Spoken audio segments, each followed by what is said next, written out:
అదేనండి కంటిన్యూయేషన్. మనకు స్వరాజ్యాన్ని సంపాదించి లోకం నుంచి వెళ్ళిపోయిన వాళ్ళు మంచి పని చేశారని మనకు జ్ఞాపకం చేసుకోవాలి. కానీ వాళ్ళు ఏం చేసిపోయారు, నెహ్రూ ఏం చేసిండు, ఆయన ఇలాంటోడు, మహాత్మా గాంధీ ఏం చేసిండు, ఆయన అలాంటి వాడు అని అంటే వాళ్ళ ప్లేస్లో ఆ రోజుల్లో మనం ఉంటే ఇంకా అంతకన్నా అధ్వానం చేసేవాళ్ళమేమో, అది కూడా గ్రహించాలి కదా అండి. కానీ వాళ్ళ మీద అవాండలు మనకు మంచి చేసి పెట్టి దేశాన్ని మన చేతిలో పెట్టిపోయిన వాళ్ళను మనము విమర్శించరాదు. అది కూడా దుర్విమర్శ.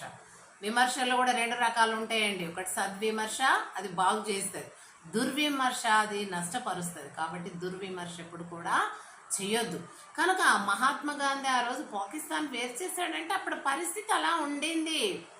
ఏళ్ల తరబడి మరి ఎంతకాలము ఈ విధంగా ఉండాలి. కనుక బాయిగా ఉండుదాము అని చెప్పేసి పోయిన వాళ్ళని అక్కడ పంపించాడు, పోని వాళ్ళని ఇక్కడ అన్నదమ్ముల్లాగా ఉందామని చెప్పాడు. తప్పేంటిది? అది ఇప్పుడు ఇలా భవిష్యత్తు ఇలా అవుతుంది, వాళ్ళు తిరగబడతారు, ఇవన్నీ వస్తాయి. ఇప్పుడు మనం ఏవైతే వాళ్ళ నుండి ఎదుర్కొంటున్నామో ఇష్టం లేనటువంటి పనులు మనకు ఏవి ఇబ్బంది కలగజేస్తున్నాయో అవి వస్తాయని అప్పుడు వాళ్ళు కలగన్నారా అండి? లేదు కదండి. వాళ్ళు ఒకటే ప్రయత్నం, దేశము శాంతియుతంగా ఉండాలి, అందరూ క్షేమంగా ఉండాలి, కుల మత భేదాలు ఉండకూడదు అనేసి బాబూజీ గారు చెప్పారు. కాబట్టి ఆయన బాట మనం నడవాలి. కానీ ఇప్పుడు నడవడానికి ఇష్టం లేక చాలామంది ఏం చేస్తున్నారంటే ఇప్పుడు దేశము సంపద పెరిగి డబ్బు ఎక్కువయ్యి ఇవంతా రకరకాల దాంట్లో ఉండి మళ్ళీ వెనకటిలాగా మతాలు కులాలు ఇవన్నీ తేవడం వల్ల ఏమవుతుందంటే ఆ రోజు నాయకులను తిడుతున్నాం. మళ్ళీ మహాత్మా గాంధీ అది నెహ్రూ కూడా ఆయన ఏంటి, ఆయన మంచోడా, ఆయన అట్లుండే, ఈయన ఇట్లుండే అని తిట్టడం.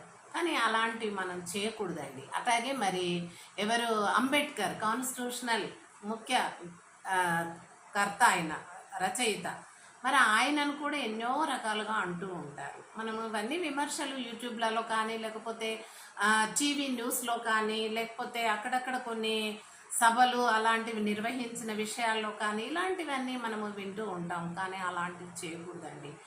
ఎవరికి ఏ ఆలోచన దేవుడిచ్చాడో మంచి మార్గం అని చూపించిన దగ్గర వాళ్ళు ఆ పనులు చేశారు. మరి అవే మనకు చిరస్థాయిగా నిలిచిపోయినాయి. వారిచ్చిన సుఖమే మనం ఈనాడు పొందుతున్నాం. అది జ్ఞాపకం పెట్టుకోవాలి. కానీ మనం వాళ్ళను తిట్టడము సభ్యత కాదు, అది నా ఉద్దేశం. ఇవాళ మీరేం చేస్తున్నారు అదొకసారి మనం అన్నవాళ్ళు ఎవరైతే నాయకులను విమర్శిస్తున్నారో వాళ్ళు కూడా వాళ్ళు ఆలోచించుకోవాలి. వాళ్ళని అంటున్నాము కానీ మరి వాళ్ళ ప్లేస్లో మేముంటే ఇంకేం చేసేదో, నష్టపరిచే వాళ్ళమే కదా దేశాన్ని అని అనుకోవాలండి. కనుక ఎప్పుడు కూడా చేసిపోయిన వాళ్ళను, వాళ్ళు చేసిన సంపద, దేశ సంపద మనకి ఇచ్చిపోయారు. దేశ